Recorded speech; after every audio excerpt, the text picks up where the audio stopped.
Hey guys, so OpenAI O3 finally came out, but for now, the mini version, and pushing the frontier of cost-effective reasoning.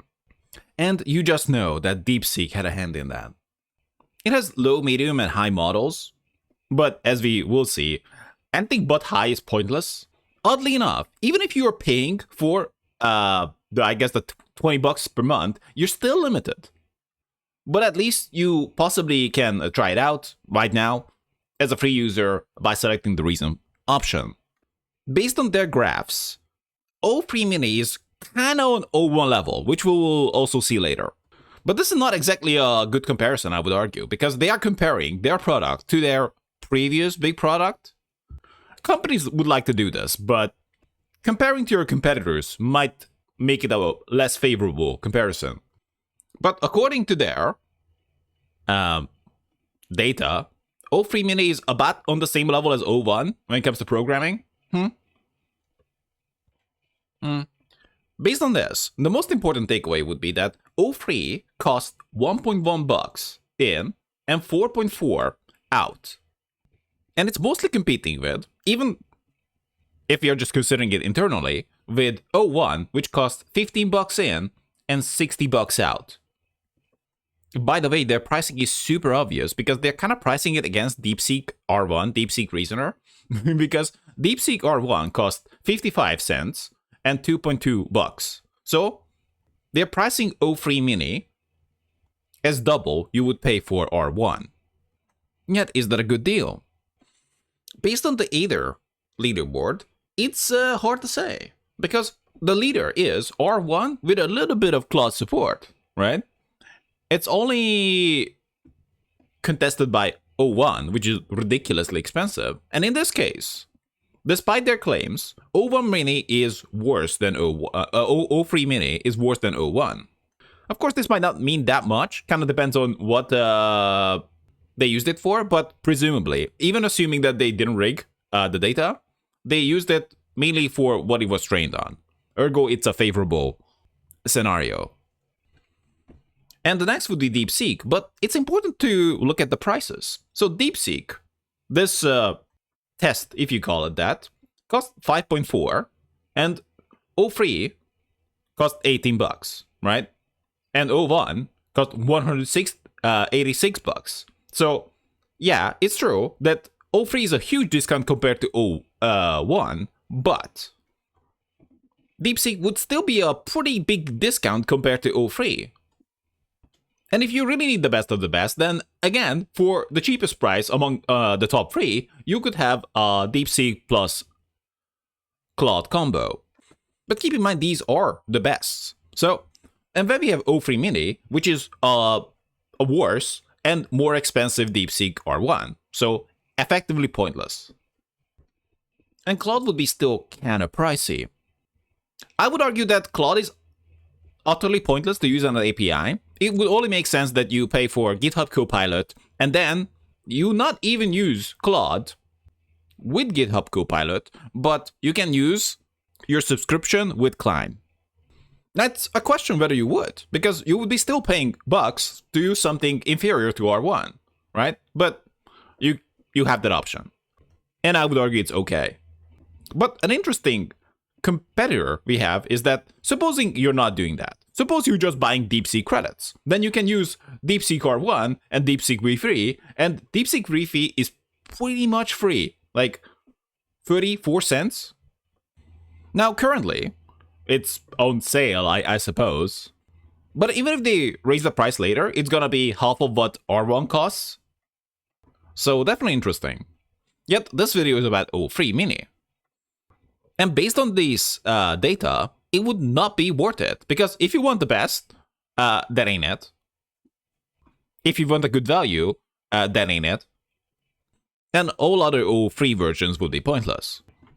Yet based on Live Bench, it's looking actually pretty good. So I'm not sure how they got this 82. It sure does look good, but it's actually much better than even OpenAI is claiming. So I would argue, at this point, we would need extensive testing. But overall, you can see that O1 is O3 level. So O3 is mostly O1 with a discount. In fact, if you possibly disregard coding, which it seems to be really good at, I can't attest to it that much at this point, it seems to be falling behind O1, well, in most categories. One possible selling point of O3 Mini would be that it's fast, at least the fastest among the reasonably smart models. Although I wouldn't really say that O1 is slow. But suppose you were annoyed by how slow R1 is. So I guess that would be the main critique of it. So if you say that R1 is slow and O3 Mini kinda could be on the same level and answers much faster, then yeah, I suppose that could be a selling point. Tests are not really available for it in every category, but you gotta kinda imagine that it's kinda like O1 level. In coding, human level here, then DeepSeek is leading. I think it would be a little bit unfair to just group together some kind of R1 plus Claude combo, because you can pretty much start doing that for everything, so we should probably just evaluate AIs individually. Still, based on the most information that we managed to gather, O1, O3 Mini, and R1 kind of in the same tier, and R1 would be the cheapest. Value-wise, it depends on what you want. If you want the best of the best, I guess it might be like O1 or O3 Mini at this point, perhaps. But otherwise, the big winners would be, at the top would be R1, followed by DeepSeek V3. And I needed to add it, but Gemini 1.1 Flash would be the dirt cheap option. If you want to, you can even use the experimental version, which is just better. But essentially, it's not really worth to go below this one, because this one is just dirt cheap if you need some busy work done. But we can also try it out. So what should you ask? I already asked for a prompt from another AI. So apparently we're gonna go with Graph Explorer Rust version, which basically loads a graph from a file and perform various operations on it. That's good enough. Okay, let's just see what can it do. But actually, we need to wait a little bit. It was a little misleading. So, okay. So we won't be going over every step of it, but I will be critiquing right away that the thinking process was much, much, much shorter than in case of R1. So you can say that this is bad and good in a way, because we received an answer faster, but also we may not know what the AI considered. I gotta say, I kind of like the approach of O3 here, because most AIs would just start giving you the code and possibly give you a little bit of explanation in between and possibly more explanation after. But O3 Mini is spending a lot of time just talking about the project. But if I try the same thing with DeepSeek, the very same prompt, then DeepSeek thought for 548 seconds in this case, which is honestly a little annoying. I would say in most cases, it could be cool if you see DeepSeek and the AI thing for 20 seconds, maybe 30 seconds. Like, oh yeah, I see how you're trying to approach this problem. But in such cases, what would you rather see? 10 seconds of thinking with a little explanation, but good presentation, I suppose, or very long thinking process. You can just go through this. And I would argue that if you want a very detailed answer, a very thought out answer, that this might be superior. Just look at this madness. We can just keep scrolling for days. But the presentation is also different. Yeah.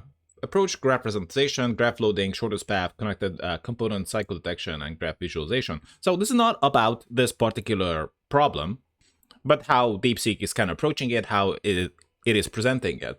And it just gives a bit of an intro, and it just dumps the code, which is usually okay. Well, we won't be trying it right now. And then gives a little bit of explanation. Well, OpenAI's O3 did some thinking, I would argue that this is more human readable, so that's kind of nice. But assuming that OpenAI O3 gets it wrong, then you might be like, how did you even get here? And in case of R1, I suppose you would know. Yeah, and this is, well, in my opinion, is better presented. So this is just a lot more intro than dumps the code one by one, right? And mentions the relevant parts in relevant places instead of like one big intro, but like medium-sized intro, then all the code, then some explanation at the end. So this is pretty good. And I'm trying to be fair here as possible. So apparently the code quality is close, but user experience-wise, unless you need a very detailed explanation, probably I would give it to O3. And has a kind of a better summary too. Overall program structure, right. So, and a summary. It is possibly worth noting that DeepSeek did write more code for my prompt.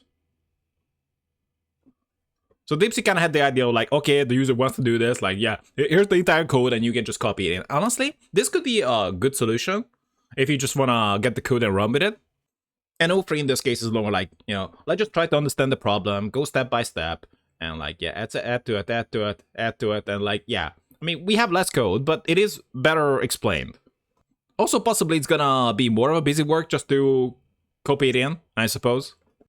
I understand that I'm somewhat superficially engaging with this code, but suppose I had to use it and figure it out, I would give it to O3 Mini here.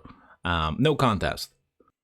Seemingly, they are making O3 Mini part of the Copilot, which is a great call, I have to say. Because Claude Sonnet, at least to us plebs, is more expensive. So at that point, it would make 0 sense to have Claude in there and not O3 Mini. Maybe a new Claude version comes out that's gonna be cool. O3 does look better, a little better or a lot better. Well, a lot better based on one.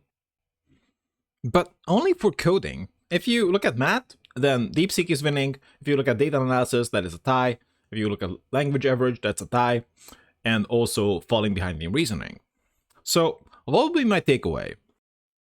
O3 Mini, in many contexts, would be just a twice as expensive DeepSeek. And O1 would be a 10 times more expensive O3 Mini. But apparently it's clearly better in coding, so it kind of depends how much you value that. But the main thing that really sells it, for me, is that it is fast. So suppose you were just running a program, and you used the DeepSeek API to essentially work for you, then I would argue that would be the best use case for DeepSeek. Also, if you just ask random questions, that's gonna be great too. But suppose the experience of like, you want an answer as fast as possible, because if you're just sitting there waiting, then you're kind of wasting time. For that, O3 Mini would be much better. So based on this side, DeepSeek R1 is actually the best for coding. But it's also pretty dang slow to get answers. This applies to both R1 and V3. And I would argue in most cases, this doesn't matter that much. And why is that? Would be that you would be still looking at like 15 words per second or so generation. So you can't really keep up with that. But I suppose you just want an answer right away, then DeepSeek R1 or DeepSeek V3 wouldn't be the best choice. It's definitely going to be a win for coding, because previously you could have used R1 and it was a good. But I guess O3 Mini is going to be the same level of R1 and faster. Or I guess better than R1 and faster. And even Sonnet was pretty good before R1 took the crown. So the question is whether this will be limited, but it really should not be, because Sonnet is more expensive. So that's it, and you can chat with it for free. And if you want a fast answer, it's almost certainly going to give you a better experience. A tiny little bit of nitpick by the end of it is that, what is this crap? I don't want to see this. Now, someone naive might just say that, okay, that's because maybe this is commonly searched for or something. Like, I don't think so.